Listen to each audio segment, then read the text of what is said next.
Meus amigos, sejam todos muito bem-vindos ao canal Poesia Online, onde nós poetamos pela internet. Hoje nós vamos falar sobre métrica, nós vamos falar sobre como contar os versos, como contar as sílabas poéticas de um poema na métrica tradicional. Se você ainda não sabe, ou se você aprendeu isso na escola e não lembra, tudo bem, não tem problema, eu vou ensinar para você aqui agora. Você que está na escola ou no ensino médio, vai prestar o Enem, você que é professor e quer trabalhar esse tema em sala de aula, ou você que deseja entender um pouco melhor como funciona a poesia nos moldes tradicionais, fica comigo que hoje eu vou ensinar para vocês um pouco mais sobre isso. A métrica poética, e mais especificamente as sílabas poéticas, são diferentes das sílabas gramaticais, no sentido de que a contagem de sílabas e a separação silábica é diferente. Então pensa, por exemplo, na escola, você aprendeu ou está aprendendo que a gente conta as sílabas de uma forma mais ou menos assim.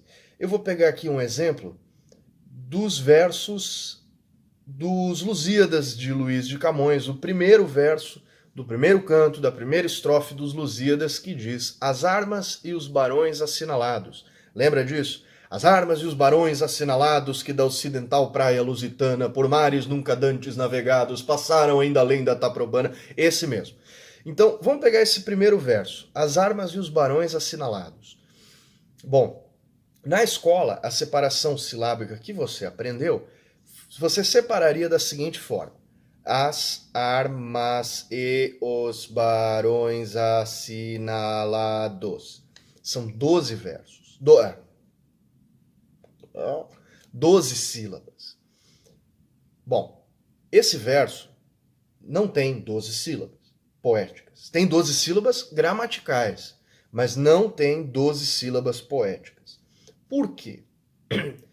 Porque quando a gente conta as sílabas poéticas de um verso, de um poema, a gente está sempre pensando em rítmica e na forma como se fala propriamente. Então a gente não vai separar as sílabas poéticas da mesma forma que a gente separa as sílabas gramaticais. A gente vai separar da seguinte forma: as armas e os barões assinalados. Ou seja, o que eu fiz aqui? Você percebe? As armas e os barões assinalados. Você percebe que eu juntei a sílaba as da palavra armas com a... Você percebe que eu juntei a sílaba e a sílaba os em uma só. Porque é assim que a gente fala. Então a gente fala o seguinte: ao invés de falar, ninguém fala as armas e os, isso é ridículo, ninguém fala desse jeito. Então eu juntei as duas sílabas e os para formar uma só. É assim que se faz em outros poemas. Então fica as armas e os barões assinalados. E no caso da última sílaba, vocês percebem que eu não contei. O dos da palavra assinalados não foi contada, ficou somente até a última sílaba tônica. E isso faz com que a gente consiga enquadrar esse verso no contexto de 10 sílabas poéticas. É um verso decassílabo. Então, vamos contar de novo. As armas e os barões assinalados. Ou seja, se você contar até a última sílaba tônica, você consegue enquadrar esse verso no contexto de 10 sílabas poéticas de um poema decassílabo.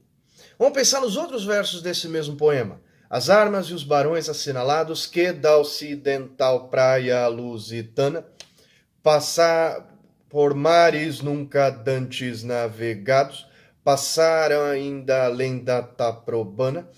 Todos os versos dos Lusíadas de Luís de Camões e de outros poemas têm 10 sílabas, sempre. Nem todos os poemas, nem todos os versos têm 10 sílabas. Então vamos pensar, por exemplo, se eu quisesse fazer um verso de 7 sílabas, que seria a redondilha maior. Eu vou falar um pouco em outros vídeos sobre isso, deixa aí nos comentários se você quer mais sobre esse assunto. Agora vamos pensar, por exemplo, no poema Autopsicografia de Fernando Pessoa, que é um poema bastante conhecido, eu acho que é o poema mais famoso dele, e começa da seguinte forma: o poeta é um fingidor, o finge tão completamente que chega a fingir que é dor, a dor que deveras sente. Esses versos, essa estrofe e o poema inteiro tem 7 sílabas. Por quê? Vamos contar. O poeta é um fingidor. 7. Finge tão completamente que chega a fingir que é dor, a dor que deveras sente. Ou seja, quando você declama isso, ou seja, quando você analisa esse poema, você percebe que ele possui 7 sílabas. Por quê? Nós juntamos as sílabas que na fala a gente fala como de uma forma junta, e nós não contamos a última sílaba do verso. Né? Fingidor. O poeta é um fingidor. Então ele tem 7 sílabas. E você faz isso com vários poemas. Gente, eu estou olhando aqui, eu preciso cortar minhas unhas, olha só. Que merda. Bom, você faz isso com todos os poemas que você possa imaginar, pelo menos os que usam a métrica tradicional. Existem poemas em verso livre, inclusive do Fernando Pessoa, que não trazem essa métrica da forma como eu estou mostrando aqui. Mas a grande, esmagadora maioria dos poemas escritos antes do século XIX, muitos atuais também, mas a maioria antes do século XIX, são escritos com essa estrutura ou outras estruturas similares. Se você gostou desse vídeo, deixa seu like, se inscreve no canal, porque mais pra frente eu vou fazer outros vídeos falando sobre isso. E deixa nos comentários aí o que você achou, se você tem alguma pergunta, alguma sugestão, o que você acha que eu deveria falar no próximo vídeo. Se você tem interesse nesse assunto sobre métrica, se você gosta desse assunto. Então é isso aí, gente. Muito obrigado. Poetamos hoje, poetaremos amanhã. Um grande abraço. Até mais. Até a próxima.